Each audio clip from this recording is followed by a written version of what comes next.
He is like a huge cargo ship, massive, commands attention, demands it. His wake leaves tremendous, problems. His displacement of water is enormous, and yet you go into the cargo hold and you go, hello, hello, and it's empty. There's nothing there. He wants the title. He wants the title of president, but he doesn't want the job of president. Even his own campaign manager, Paul Manafort, said in an interview, well, his likely vice presidential candidate will have an extensive legislative background to do the things that Donald Trump doesn't want to do and push policy and make bills down to Congress. And I'm thinking, wait, to do what he doesn't want to do? To put forth his agenda to create laws with a cooperative, it's like he doesn't want it. No, I don't want to do it. He just wants the job. I'm going off. You're getting me going here, Larry. You're a stump for Hillary. Absolutely. As the sun set over New York, a dimly lit studio buzzed with tension. Cameras rolled, the crew held their breath. Tonight wasn't just another interview, it was a battle of wits, a showdown the world wouldn't forget. Bryan Cranston, the award-winning actor known for his iconic role as Walter White in Breaking Bad, sat comfortably in his chair. His calm demeanor was a stark contrast to the storm that was brewing. Across from him, the seat reserved for his guest remained empty, but the tension was palpable. The guest was none other than Donald Trump, the former president of the United States, a man who thrived on controversy and chaos. The producers had been working tirelessly to make this interview happen.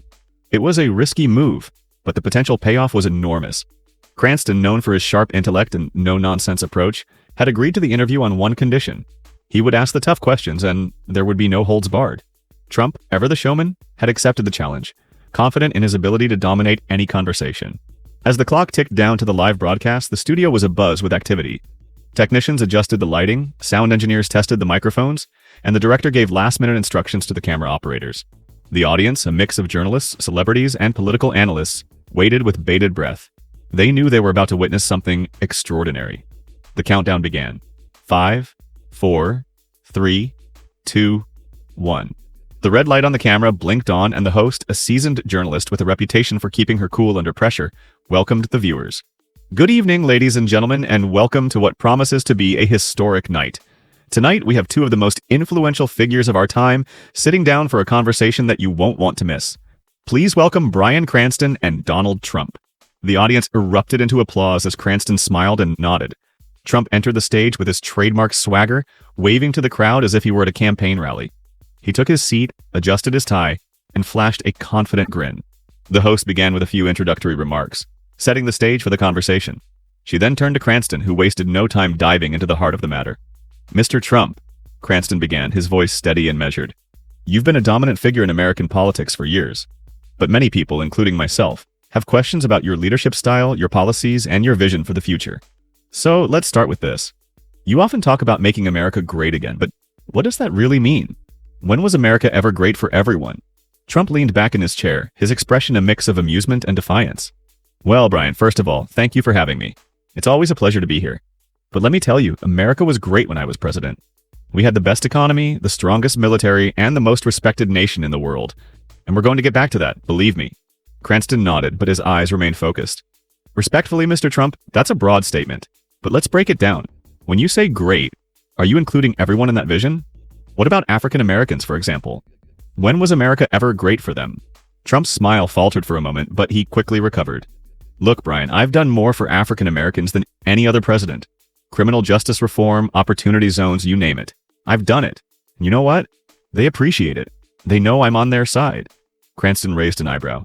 But isn't it true that many African Americans feel marginalized and excluded from your vision of a great America? When you say make America great again, are you acknowledging the struggles they've faced throughout history? Trump shifted in his seat, his tone growing more defensive. Bryan, I think you're missing the point. America is a great country, and it's going to be even greater. We're talking about jobs, the economy, national security. These are things that benefit everyone, regardless of race or background. Cranston pressed on, his voice calm but firm. But isn't it important to address the specific challenges faced by different communities? You can't just paint everything with a broad brush and expect everyone to feel included. Leadership requires nuance, understanding, and a willingness to listen. Trump's patience was wearing thin. Bryan, I listen to everyone. I've had more meetings with different groups than any other president. But at the end of the day, you can't please everyone. You have to make tough decisions, and that's what I do. I make the tough decisions." Cranston leaned forward, his gaze unwavering. "And what about the consequences of those decisions? For example, your handling of the COVID-19 pandemic. Many people believe that your administration's response was inadequate, leading to unnecessary suffering and loss of life. How do you respond to that?" Trump's face reddened and his voice rose. "That's fake news, Bryan. Fake news. We did a fantastic job with COVID. Nobody could have done better. We had the vaccines developed in record time and we saved millions of lives. But the media, they don't want to talk about that. They only want to focus on the negative." Cranston remained composed, refusing to be rattled. "But isn't it important to acknowledge mistakes and learn from them? Leadership isn't just about taking credit for the successes. It's also about taking responsibility for the failures." Trump slammed his hand on the table, his frustration boiling over. "I don't make mistakes, Bryan. I don't make mistakes. I've been right about everything, and history will prove that. You'll see." The audience was silent, and the tension in the room was almost unbearable. Cranston took a deep breath and continued, his tone softer but no less pointed. "Mr. Trump, leadership also requires humility. It requires the ability to admit when you're wrong and to grow from those experiences. Do you believe that's something you can do?" Trump glared at Cranston, his jaw clenched. "I don't need to grow, Bryan. I'm already the best. I'm the greatest president this country has ever had, and nobody can deny that." Cranston leaned back in his chair, a small smile playing on his lips. "Well, Mr. Trump, that's certainly a bold statement. But leadership isn't just about self-promotion. It's about serving the people, listening to their concerns, and working to make their lives better. Do you believe you've done that?" Trump's face was a mask of anger, but before he could respond, the host intervened, sensing that the conversation was reaching a boiling point. "Thank you both for this fascinating discussion. We'll take a short break and be back with more after this." As the cameras cut to commercial, the studio buzzed with whispered conversations. Cranston remained calm, while Trump stormed off the set, muttering under his breath. The stage was set for the second half of the interview, and everyone knew that the real fireworks were yet to come. As the cameras rolled back from the commercial break, the tension in the studio was thicker than ever. Donald Trump had returned to his seat, his face still flushed with irritation, while Bryan Cranston sat calmly, his expression unreadable. The host, sensing the charged atmosphere, attempted to ease the mood with a light-hearted comment, but it was clear that the real battle was just beginning. "Welcome back, everyone," the host said, her voice steady despite the palpable tension. "We're here with Bryan Cranston and Donald Trump, and as you can see, the conversation has been lively. Let's continue." Cranston nodded, his gaze fixed on Trump. "Mr. Trump, before the break, we were discussing leadership and accountability. You mentioned that you don't make mistakes, that you've been right about everything. But let's talk about something concrete.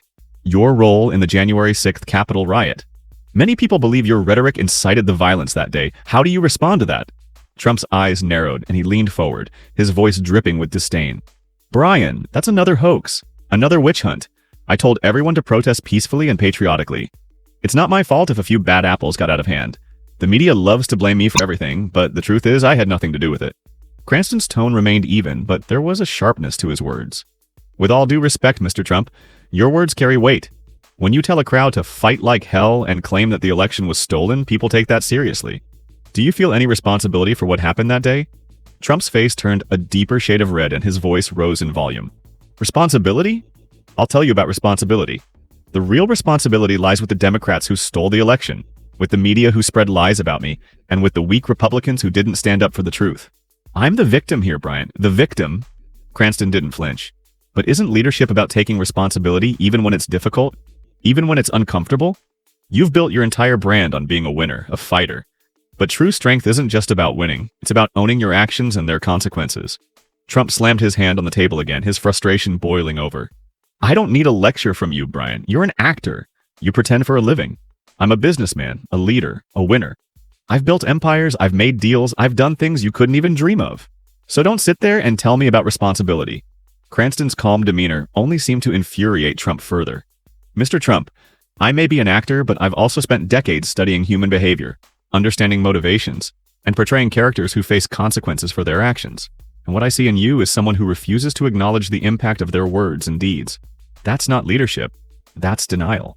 The audience was silent, hanging on every word. Trump's face was a mask of fury, but Cranston continued, his voice steady and unwavering. "Let's talk about your legacy. How do you want to be remembered? As a leader who brought people together? Or as someone who divided the nation and refused to take accountability for his actions?" Trump's response was immediate and venomous. I'll be remembered as the greatest president this country has ever had. The people love me. They know I fought for them, that I put America first. And you know what, Bryan? They're going to elect me again in 2024, and there's nothing you or anyone else can do about it. Cranston leaned back in his chair, a small, knowing smile playing on his lips. But what if they don't, Mr. Trump? What if the American people decide that they want a leader who listens, who takes responsibility, who unites rather than divides? Are you prepared to accept that outcome? Trump's face contorted with anger, and he pointed a finger at Cranston. You're just like the rest of them. You don't get it. You don't understand what's happening in this country. The people are waking up, Bryan. They see the truth. And they know I'm the only one who can save them. Cranston's smile faded, and his expression grew serious. Mr. Trump, the truth is not something you can bend to your will. It's not something you can shout down or dismiss with a tweet. The truth is what it is, and no amount of bluster or bravado can change that. The studio was silent, the weight of Cranston's words hanging in the air. Even Trump seemed momentarily at a loss for words. The host, sensing that the conversation had reached a critical point, stepped in. Thank you both for this intense discussion. We'll take another short break and be back with our final thoughts. As the cameras cut to commercial, Trump stood up abruptly, his face a mask of fury. This is a setup, he muttered, glaring at Cranston. You're all against me. He stormed off the set, leaving Cranston and the host to exchange a knowing glance. When the cameras rolled back, Trump was gone. The host addressed the audience. Well, it seems Mr. Trump has decided to leave us early. But Bryan, before we wrap up, do you have any final thoughts? Cranston nodded, his expression thoughtful. Leadership is not about ego or self-promotion. It's about service, about putting the needs of others above your own. It's about listening, learning, and growing. And most importantly, it's about taking responsibility for your actions, no matter how difficult that may be. That's the kind of leadership this country deserves, and I hope we can all strive for that. The audience erupted into applause, and the host thanked Cranston for his insights. As the credits rolled, it was clear that this interview would be remembered not just for the fireworks, but for the powerful message at its core. Bryan Cranston had not only held a mirror up to Donald Trump, but it also reminded the world of what true leadership looks like. And as for Trump, he was already on Truth Social, ranting about the biased media and out-of-touch Hollywood elites. But for once, the noise seemed a little quieter, the bluster a little weaker. Because in the end, no amount of shouting could drown out the truth.